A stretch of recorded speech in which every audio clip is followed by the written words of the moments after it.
அப்படி இல்லை அப்படின்னா திமுக வந்து ஏற்கனவே தனிமைப்படுத்தப்பட்டிருக்க திமுக மேலும் மிக அதிகமான அளவு தனிமைப்படுத்தப்படும். தமிழகத்தை பொறுத்தவரையில் சிறுபான்மையினர் மக்கள் கிட்டத்தட்ட மொத்தமாக திமுக விட்டு வெளியேறிவிடும். அதை காலிங் பண்ணுறதுக்கு தான் இன்னைக்கு வந்து, அதாவது நேற்றே அனௌன்ஸ் பண்ணிட்டாரு எம்பிக்கள் மீட்டிங் அப்படிங்கிறத முதலமைச்சர் விஜய் அவர்கள்.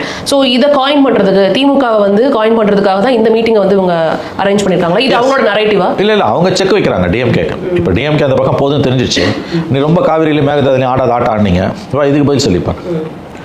நீ அவ்வளோ பேச்சு பேசினல, இப்போ 4 மாதம் இங்கே கூட வளரல, கொளுத்தினார்ல, வாங்க சார் இப்போ பதில் சொல்லுங்கன்றான். அதனால தானே இன்றைக்கி தாட்டு போட்டு பேசக்கூடிய உதயநிதி எதுக்கு வந்து எங்கள் தலைவர் முடிவு பண்ணுவான்றார்.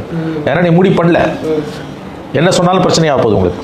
நீங்கள் டீலிமிட்டேஷன் பில்லை, மறுபடியும் சொல்கிறேன், டீலிமிட்டேஷன் பில்லை காங்கிரஸ் எதிர்க்குதுன்னா, காங்கிரஸும் இடதுசாரிகளும் பார்லிமெண்ட்டில் எதிர்க்கிறாங்கன்னா, திமுக அதற்கு நேர் எதிர் திசையில் போய் பிஜேபி சொல்லக்கூடிய ஏதோ சில சால்ஜாப்புகளை வச்சுக்கிட்டு ஃபேஸ் சேவர்னுவாங்க, அதை வச்சுக்கிட்டு ஆதரிக்கிறதுன்னு முடிவு பண்ணால் தமிழ்நாட்டில்